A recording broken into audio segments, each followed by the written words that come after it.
আশা করছি ভগবানের আশীর্বাদে তোমরা সবাই ভালো আছো, আর আমিও খুবই ভালো আছি। রাখি বোবা চ্যানেলে তোমাদের অনেক স্বাগতম। তো তোমরা যদি প্রথম আমার ভিডিওটা দেখে থাকো, অবশ্যই লাইক দিয়ে পুরো ভিডিওটা দেখে সাবস্ক্রাইব করে দিও। আর কেউ স্কিপ করে দেখো না, পুরো ভিডিওটা দেখো। আর আজকে প্রথম সকাল থেকেই ভিডিওটা স্টার্ট করেছি। তো সকালে তো সেরকম কোনো কাজ থাকে না, তো বিছানাটা গোছ করে ঝাড়ুয়াড়া দিয়ে তো দেখো এখন টিফিনের খাবার করতে চলে এসেছি। টিফিনে আমরা রুটি খাই, সেজন্য রুটি আর ওদিকে কুমড়ো দিয়ে আর ছোলা দিয়ে তরকারি। তো তরকারিটা ওদিকে বসিয়ে দিয়েছি, এদিকে আমি রুটিটা করছিলাম। তো তোমরা কিভাবে রুটি করো? আমি কিন্তু এই যে তাওয়ায় করে আর এরকম রুমাল দিয়ে চেপে চেপে রুটিটা বানাই। তো রুটি আমার তৈরি হয়ে গেছে। তো রুটিটা আমি দিয়ে আবার আমি নিজে খেয়ে একটু কিছুক্ষণের জন্য বসেছিলাম। তো বসে থাকলে হবে না, রান্না তো করতেই হবে। যা গরম পড়েছে ভাবছি রান্না করে বসে থাকবো, সেই জন্য তো রান্না আমি বসিয়ে দিয়েছি। আজকে বেশি কিছু রান্না করব না, একটু হেলদি ঝোল বানাবো, মাছের ঝোল ধনে মৌরি বাটা দিয়ে, আর ঢ্যাঁড়স একটা তিতো বানাবো। তো দেখো ওদিকে রান্নাটা আমি বসিয়ে দিয়েছি, দিয়ে এদিকে কিছু বাসন ছিল সেগুলো একটু মেজে নিচ্ছি। কি বলতো, রোজ দিন পরেই লং ভিডিও আমি দিলাম, আর সারাদিন কি করছি না করছি এটা যদি ভালো লাগে অবশ্যই একটা কমেন্টও করে দিও। অনেক দিনই দেওয়া হয়নি ভিডিও, ভাবছি যে দেবো করে আর দেওয়াই হচ্ছে না। ভাবলাম আজকে একটা তাহলে ভিডিও করে দিই, দেখি। তো তোমাদের যদি ভালো লাগে অবশ্যই বলবে কিন্তু। তো আমি তো ফার্স্ট টাইম করছি লং ভিডিও, তো ভালো লাগলে অবশ্যই বলবে, আর কিছু যদি আমার ভুল হয় সেটাও বলবে কিন্তু। ফার্স্ট টাইম করছি তো আমি অনেক কিছুই জানি না, তোমাদের অনেকের কাছ থেকে আমার অনেক কিছু শেখার আছে, তোমরাও একটু আমাকে বলে দিও। আমি যেখানে থাকি আমার বরের সাথে বাইরে, এখানে কিন্তু 52 ডিগ্রি গরম পড়েছে। তোমাদের ওখানে কেমন গরম পড়েছে ওটাই বলো কিন্তু। আর দেশে তো ঝড় বৃষ্টি হচ্ছে, তো আমাদের এখানে ঝড় বৃষ্টি হচ্ছেই না, প্রচণ্ড গরম। আর হ্যাঁ, এটা কিন্তু আমার বাড়ি না, তোমরা আবার ভেবো না এটা আমার বাড়ি। এটা আমার বাড়ি না, আমার বাড়ি তো হাওড়া জেলায়। আমি এখানে তো বললামই আমার বরের সাথে বাইরে থাকি। এই তো কার বাড়িতে থাকি সেটাও তোমাদের কোনো একটা ভিডিওই বলবো, অনেক গল্প আছে এর মধ্যে। তো তোমাদের সাথে কথা বলতে বলতে দেখো আমার ভাতটা হয়ে গেছে। ভাতটা নামিয়ে নিয়ে আমি আবার সবজিটা বানিয়ে নিলাম, যেটা মানে ঝোল করছি। তো ঝোলটা আমি করে নিচ্ছি। আর এই গরমকালে তো এরকম পাতলা ঝোল খেতে না খুবই ভালো লাগে, আমারও তো খুবই ভালো লাগে। মাছ দিয়ে ডাঁটা দিয়ে এই যে ঝোলটা বানালাম ওরকম ঝোল, আর আমাদের বাড়ির সবারই এরকম পছন্দ। তো তরকারিতে আমি জলটা ঢেলে দিয়েছি, ওদিকে সিদ্ধটা হচ্ছে। ভাবলাম নিচের ঘরদোরটা একটু ঝাঁট দিয়ে দিই, তো উপরেরটা তো সকালবেলা দিয়ে দিয়েছিলাম। তো এত বড় ঘরদোর তো আমি প্রতিদিন মুছি না, আর আমারও ঘরদোর নয়।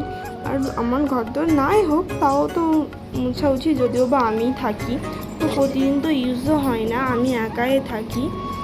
আর আরও সব থাকে কিন্তু তারা তো কাজ করছে পাশের রুমে, তো তারা ঘরের মধ্যে ইউজ করে না, শুধু আমি একটু এদিক ওদিক যাই। তো আর কত আর সেরকম একেবারে ইউজ করবো, আর কোনো নোংরা হয় না, সেই জন্য প্রতিদিন পরিষ্কারও করি না, একাই থাকি আর কি করব। তো দুদিন ছাড়া ছাড়া একটু মুছে লাগাই। তো এদিকে বেসিনটা মেজে দিচ্ছিলাম। একসাথে দুটো কাজই হয়ে গেল। দেখো ওদিকে আমার ঘরদোর ঝাঁট দেওয়াও হয়ে গেল, এদিকে আমার সবজিটাও হয়ে গেল।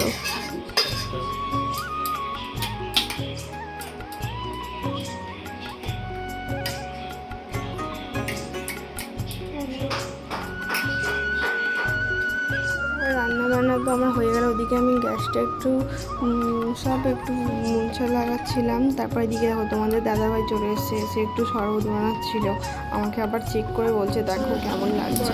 মানে দাদাভাই কিন্তু খুব ভালো শরবত বানায়, শরবত বানাবে। রান্না কমপ্লিট, এদিকে এখন রসুন আছে, শরবত বানাচ্ছে, হেভি শরবত বানাই। তোমরা যদি কেউ খেতে চাও বলতে পারো। দাদাভাই একটু শরবত বানিয়ে দিল, সেটা খেয়ে আমি উপরে চলে এসেছিলাম। তো অনেকটাই দেরি হয়ে গেছিলো, তারপরে আর ভিডিও করিনি। চুলে তেল দিয়ে তারপরে একটু স্নান করে নিচ্ছিলাম। তো স্নানটা করে এখন আমি ঠাকুরকে এবার খেতে দেবো। তো ঠাকুর ঘরে চলে এসেছি। তো চলো ঠাকুর ঘরটা আগে খেতে দিয়ে দিই।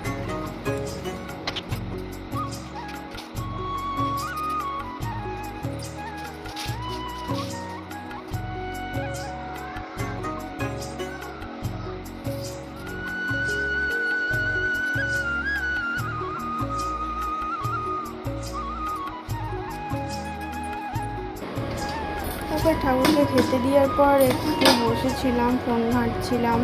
তো একটু অনেককে সাপোর্ট করারও দরকার, অনেকে আমাকে সাপোর্ট করে, আমিও সবাইকে একটু সাপোর্ট করে দিলাম। তারপরে দুপুরে ভাতটা খেয়ে একটু ঘুমিয়ে পড়েছিলাম। তারপরে বিকালবেলা উঠলাম, উঠে একটু ছাদে গেছিলাম, ভাবছি এখনও রোদ আছে। তারপর নিজে চলে এসে দেখছি একটু বড়বাবু একটু আম কিনে নিয়ে এসেছিলো, তাই সেটাকে কেটে দুজনে একটু খেলাম। খেয়ে দিয়ে আবার উপরে চলে এলাম। তো এখন এত পরিমাণে গরম কি বলবো, ওইদিকে কুলারটা চালিয়েছিলাম, তো তাও যেন কুলারের হাওয়া গায়ে লাগে না। তো জামা কাপড় গোছ করে একটু টিফিন তো বানাতে হবেই। তো আমরা অনেকটা রাতে খাই, যদিও তোমাদের দাদা ভাইয়ের কাজের মানে ডিউটি শেষ হয় অনেকটাই রাত্রে, সেই জন্য আমরাও খেয়ে দিয়ে অনেকটা রাতে শুই। সেই জন্য তো টিফিনটা খুব একটা খাই না, অনেকটা রাত করে শুধু খাই বলে সেই জন্য টিফিনটা বানালাম। তো পাস্তা বানিয়েছিলাম, তো পাস্তাটা খেয়ে নিলাম। খেয়ে দিয়ে আবার আমাকে রাতে আবার রান্না করতে হবে, সেটাই গল্প করছিলাম যে রাতে কি রান্না করব। ভাবছি রাতে একটু আমডাল আর আলু ভাতে করবো, বেশি কিছু করব না। তো গরমকালে একটু টক না হলে ভাত খাওয়া যায় না। তো আমার মা তারপরে বাড়ির আরও সবাই ফোন করেছিল, সেই জন্য আর পরে ভিডিও করা হয়নি। আর ফোনে চার্জও ছিল না, সেই জন্য চার্জে বসিয়ে দিয়েছিলাম। তারপর রাতে খাওয়ার সময় একেবারে ভিডিও করলাম। তোমাদের দাদা ভাই চলে এসছে, তো আমরা খেয়ে নিই। আজকের ভিডিওটা এখানেই শেষ করছি। যদি ভালো লাগে একটা লাইক দিয়ে কমেন্ট করো, আর চ্যানেলটা অবশ্যই সাবস্ক্রাইব করে দিও। দেখা হচ্ছে পরে একটা নতুন আবার ভিডিও নিয়ে আসছি। সবাইকে tata, bye bye, good night.